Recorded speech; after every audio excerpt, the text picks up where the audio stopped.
अपने शब्दों से रेप करता है। और बॉलीवुड तो जस्टिफाइड रेप करता ही करता है।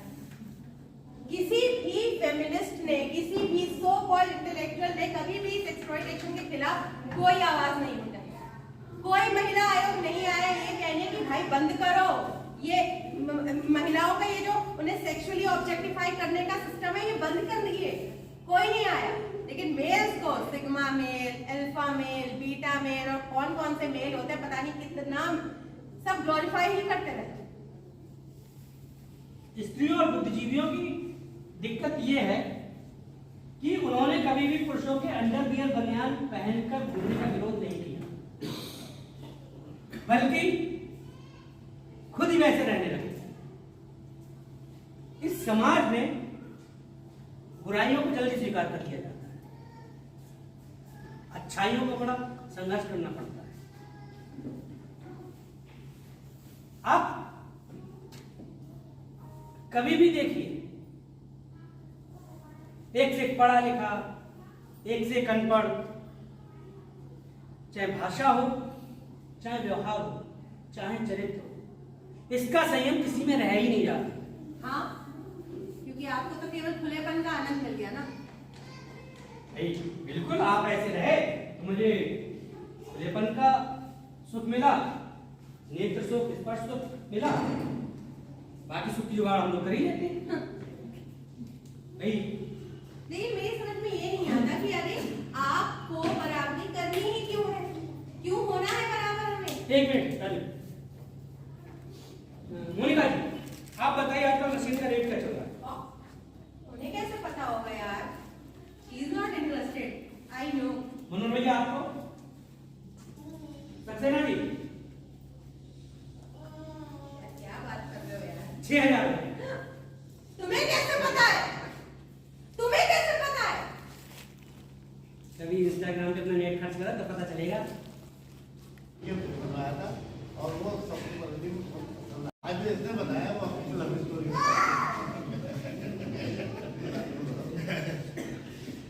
बहुत अच्छा, काफी लंबे समय के बाद आने जा रहा है। बहुत अच्छा प्रस्तुति अमित और गरिमा दोनों के लिए बहुत मेरी तरफ से बहुत ही खासतौर पर इस तरह का सामाजिक और वैचारिक प्रदूषण विभिन्न माध्यमों से हमारी सोसाइटी में फैल रहा है, उसका दुष्प्रभाव जो है वो भावी पीढ़ी पर क्या पड़ रहा है और क्या पड़ने की संभावना है, उसकी तरफ सोचने को मजबूर करता केवल इशारा ही नहीं किया, बल्कि उसकी तरफ बाकायदा सोचने के लिए हमें विवश करता हुआ है नाटक था जो लिखने और ने यहाँ पर बहुत ही खूबसूरती के साथ। हालांकि थोड़ा सा अभी भी मुझे लगता है गुंजाइश है बी ग्रेड या सी ग्रेड सिटीज की, जैसे बरेली शहर अगर हम उस कैटेगरी में जोड़े, तो मैं तो सबसे यही कहना चाहूँगा कि हमें थिएटर को और थिएटर आर्टिस्ट को बढ़ावा देना चाहिए, जितना भी हो सके प्रमोट। जहाँ भी देखिए, अगर बॉलीवुड की बात अभी चल रही थी, कोई बात कह रहा था, तो बॉलीवुड की बात भी अगर आप करें तो आर्टिस्ट, ट्रू आर्टिस्ट आज आपने गरिमा जी फाइन टीम जो थी बिल्कुल खत्म हो गई थी। अब हम दोबारा से टीम अपनी बना रहे हैं, तो ये सारे बच्चे अच्छा करेंगे। अभी म्यूजिक जो था वो संजना ने दिया था, बाकी जो पूरा उधर का सिस्टम था मैनेजमेंट, ये सारे बच्चे संभाल रहे थे। ये जो बजरंग ढाबे का या जो वो सब ये हमारे और उनके बीच का कन्वर्सेशन था, वो ओरिजिनल था। इसे बहुत अलग अलग चीजें हम लोग के साथ में शेयर कर पाए, जिसके बारे में हम काम कर पाए तरीके से। हाँ, exactly। बहुत से ऐसे लोग हैं जिनका काम अभी तक हम कहेंगे गुमनाम, जिन्हें नाम नहीं मिला। और नाम की भी बात नहीं है, एटलीस्ट वो चाहते हैं कि जो चीज़ें वो सोचते हैं वो दूसरों तक पहुँचे। तो कि जो अभी अवनीश भैया ने कहा ना कि बात तक जाएगी, जब निकल ही नहीं रही मन में ही रहेगी। हाँ, तो वही और हम लोग ये चाहते हैं कि एटलीस्ट जैसे आज हमारी बात निकली तो थोड़ा 50 लोगों में थोड़ी सुगबुगाहट फैलेगी और आगे तक जाएगी, उसी तरीके से। सौरभ अग्रवाल जी हैं जो कि माधवराज सिंधिया स्कूल के चेयरपर्सन हैं। सौरभ जी, जैसा आपने अभी नाटक देखा और अपने नाटक पर टिप्पणी करी, क्या लगता है कि भविष्य इस तरीके के नाटकों का है आने वाले समय में? क्या लोगों को इसी तरह की कॉमेडी ज़्यादा रास आ रही है सिंपल कॉमेडी की अपेक्षा?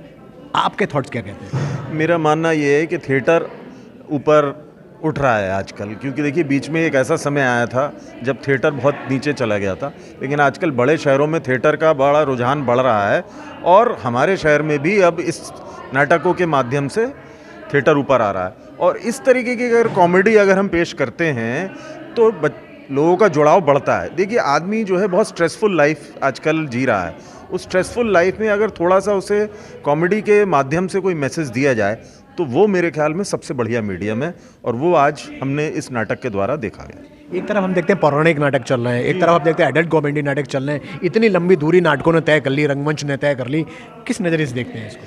देखिए हर एक का अपना अपना स्थान है। पौराणिक भी होने चाहिए क्योंकि हमें अपनी संस्कृति से जुड़ना चाहिए, और संस्कृति से जुड़ने के लिए नाटक एक बहुत सशक्त माध्यम है, और बच्चों को हमें संस्कृति के बारे में ज्ञान देना चाहिए। नाटक उसके माध्यम से पहुंचाया जा सकता है, या उसको एक मैसेज के रूप में बच्चों तक पहुंचाया जा सकता है। रही बात आज के अडल्ट कॉमेडी की, मैं कॉमेडी की बात करूं, एडल्ट कॉमेडी ही चलिए आज एक एबरेशन है, आप उसको मान सकते हैं। मैं इसके कॉमेडी का स्वरूप देख सकता हूं जो वयस्कों के लिए थोड़ी सी थी, उसको भी एक पर्सपेक्टिव में लेके अगर हम उसको पेश करते हैं तो मुझे लगता है कि बहुत उससे समाज को फ़ायदा ही होगा। अगर हम इसको शुद्ध मैसेज पॉइंट ऑफ व्यू से फुहड़पने में ना जाएं, उसकी एक अच्छाई देखें कि उससे हमने लोगों को जोड़ा और एक पॉजिटिव मैसेज दिया, जो कि आज के नाटक का मेन उद्देश्य था। ये में जैसे हम ओ माई गॉड 2 जैसी फिल्में देखते हैं तो उसमें टोटल इसी एडल्टा पर बातें करी गई, और नाटक देखने से मुंह छुपाते हैं, बचते हैं, यहाँ बहुत कम लोग आए। क्या लगता है, सोच उन फिल्मों को देख के भी लोगों की नहीं बदली, या बदलना चाहिए लोगों को, इस तरह के नाटक में आना चाहिए, ज्वाइन करना चाहिए इनको? बिल्कुल, मैं तो ये मानता हूँ कि इस तरीके की चीज़ें आजकल तो सरकार भी कहती है कि एडल्ट एजुकेशन की बात करती है, मैसेज देने की बात करती है बच्चों को, बच्चों के लिए एक्स्ट्रा क्लासेस हो रही हैं, तो बच्चों को ये सब चीज़ें जब बताई जा रही हैं, बतानी चाहिए, तो उससे जब बच्चा एजुकेट होगा तो क्राइम कम होगा, वायलेंस कम होगी। जितना एजुकेशन बढ़ेगी उतना ही ये सब चीज़ें, गलत जो व्यवहार होता है सोसाइटी में, वो रेप या इस तरीके की जो कांड होते हैं वो कम होंगे। तो मेरा मानना ये है, नाटक में इस तरीके की चीज़ें अगर दिखाई जा रही हैं एडल्ट कॉमेडी के रूप में, अगर उसमें सोशल मैसेज दिया जा रहा है तो बहुत अच्छी चीज़ है। और आपने ओ माई गॉड फिल्म की बात करी, जिसमें भी एक बहुत बढ़िया सोशल मैसेज उन्होंने बड़ा एक सटल्टी तरीके से उसको पेश किया था। बहुत अच्छा सशक्त मीडियम है, और ऐसे फिल्में या कॉमेडी आपके नाटक बहुत होने चाहिए, मेरा मानना है ऐसा। अमित रंगकर्मी हैं जो इस नाटक के लेखक भी हैं, इस नाटक के संचालक भी हैं, और इस नाटक के एक्टर भी हैं, आर्टिस्ट भी हैं। अमित जी, एक नया सिनेरियो लेकर आए आप। बरेली में बहुत सारे नाटक हुए, बड़े बड़े फेस्टिवल्स होते हैं, नाटक फेस्ट होते हैं, 4 दिन, 5 दिन, 15 दिन, 25 दिन तक के फेस्ट हुए। सब में माइथोलॉजिकल नाटक होते हैं, फैमिली नाटक होते हैं, एकल नाट्य होते हैं। ये कौन सी नई चीज़ आप निकाल के लाए जिससे एडल्ट कॉमेडी कहते हैं, और क्यों? एडल्ट्री तो हमारे देश में ही हो रही है, हर 5 साल में होती है। जब हम वोट डालने जाते हैं तो 18 साल से कम का वोट कहाँ डालने देते हैं। तो एक्चुअली क्या है कि हम लोग जो हमारे आसपास चीज़ें हो रही हैं, हम बुरी चीज़ों को एडल्ट्री मानने लगे हैं। हो क्या रहा है कि हमारे आसपास जो कुछ घट रहा है, हम उसे यूं ही मतलब बहते चले जा रहे हैं। हमें समझ में नहीं आ रहा है कि हमारे साथ हो क्या रहा है, हमारे घर के माहौल पे क्या फ़र्क पड़ेगा, या कि हमारे आसपास समाज में क्या फ़र्क पड़ेगा। हो क्या रहा है कि हम मैसेज तो दे रहे हैं, हम खुद फॉलो नहीं कर रहे हैं। जब हम खुद फॉलो नहीं करेंगे तो कैसे चलेगा। तो वही है कि आप एडल्ट कॉमेडी उसे कहेंगे, उसमें एडल्ट्री कुछ भी नहीं है। भाई आप अपने आसपास देखिए, पार्कों में बच्चों को देखिए जा करके ना, वो कितनी गंदी गंदी गालियाँ दे करके घूम रहे हैं।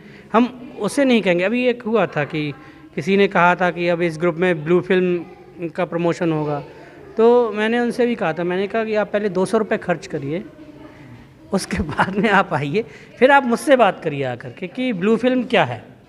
भाई भारत में सबसे ज़्यादा पोर्न सर्च की जाती है, कौन करता है? सारा समाज तो बिगड़ा हुआ नहीं है ना। तो इसका मतलब ये है कि हमारी जेब में हाथ पड़े हुए हैं, हमने अपना चेहरा साफ कर रखा है, और हम बुरी चीज़ों को एडल्ट्री मान रहे हैं, जबकि हमें उन्हें बैन कर देना चाहिए ना। एडल्ट्री क्या होती है? भाई बालिग, आप शादी नहीं होगी आपकी अगर आप बालिग नहीं, आप वोट नहीं डाल सकते, आप बालिग नहीं है। तो इस प्ले का भी वही है ना कि आपको सोच बड़ी है तो आप बालिग हैं तो आप उस नाटक को समझ पाएंगे। छोटे छोटे बच्चों को किसी बोलेंगे वो नाटक को समझ नहीं पाएंगे, क्योंकि किसी बच्चे से अगर आप गाली का मतलब पूछेंगे वो क्या बताएगा आपको? कुछ नहीं बताएगा। वो तो बस बड़े ने दी तो हमने दी ना। तो एडल्ट कॉमेडी इसीलिए था कि बड़े लोग आएँ और वो उस चीज़ को समझें। तो कहीं ऐसा तो नहीं है कि अमित रंगकर्मी जो हैं, जो फिल्मी पर्दे पर आज तक पब्लिक देखती आ रही थी, अब उसे नाटक के स्टेज पर ले आए हैं, यानी जो रियल लाइफ में चलता था वो अब रियल लाइफ में दिखाने की कोशिश कर रहे हैं। अमित रंगकर्मी ये पूरा पृष्ठभूमि क्यों बदलना चाह रहे हैं? नहीं, पृष्ठभूमि नहीं बदली। मेरे नाटक जो भी होते हैं वो सारे सामाजिक मुद्दों पर होते हैं। कभी भी आप कोई भी नाटक देखेंगे, चाहे शी मैटर्स बट हो, चाहे भागी हुई लड़कियों पिता, मेरी कलाकार होने के नाते जिम्मेदारी है कि हमारे आसपास जो घट रहा है, जिसे समाज देख करके आंखें बंद कर लेता है या सेलेक्टिव हो जाता है, उस चीज़ों को सामने लेकर के आना, वो कलाकार होने के नाते मेरी जिम्मेदारी है। उसमें फिल्मों का या किसी का कोई ना तो प्रभाव है, ना ही मैं ऐसा कुछ करना चाहता हूँ। मेरा काम है आपके सामने सच्चाई लेकर के आना, वही मैं लाने की कोशिश कर रहा हूँ। तो अभी आपने कई थॉटफुल नाटक करे हैं, जैसे जिसमें आपने बताया भागी हुई लड़की, बताया, जिससे लोगों को सीखने को मिले। इस नाटक से क्या आप संदेश दे रहे हैं, क्या सीखे व्यक्ति? इस नाटक से भी यही संदेश है कि आप अपने व्यवहार का संयम रखिए, बातों का संयम रखिए, क्योंकि जो हम कह देते हैं ना कि आजकल के बच्चे ऐसे हो रहे हैं, तो कल बनता कैसे है? हमारे बीते हुए कल से तो बना हमारा आज से कल बनेगा जा करके। तो पहले आपको जिम्मेदारी लेनी पड़ेगी ना कि हम अपना आज अच्छा रखें, आने वाले कल के लिए हम अच्छा तब बना पाएंगे जब हम अच्छा उदाहरण पेश करेंगे। तो इसीलिए है कि आप आज अच्छा उदाहरण पेश करिए, जो कि जो आपकी आने वाली पीढ़ी है, आपका आने वाला माहौल है, वो अच्छा बने जा करके। ठीक है, बहुत बहुत धन्यवाद। ये थे अमित रंगकर्मी जी, जो ये कह रहे थे कि आखिर लोगों को अपनी सोच बदलनी पड़ेगी। अब तक जितनी भी चीज़ें, इस तरह की चीज़ें, एडल्ट चीज़ें हम लोग शेर व शायरी के मन से, बड़े बड़े कवियों के मन से, हंसी मजाकों से, नाटकों से देखते थे, आज वो थिएटर में आ गई है। अमित जी ने एक नया पहलू उठाया, एक नया कदम उठाया है इस बदलाव के लिए।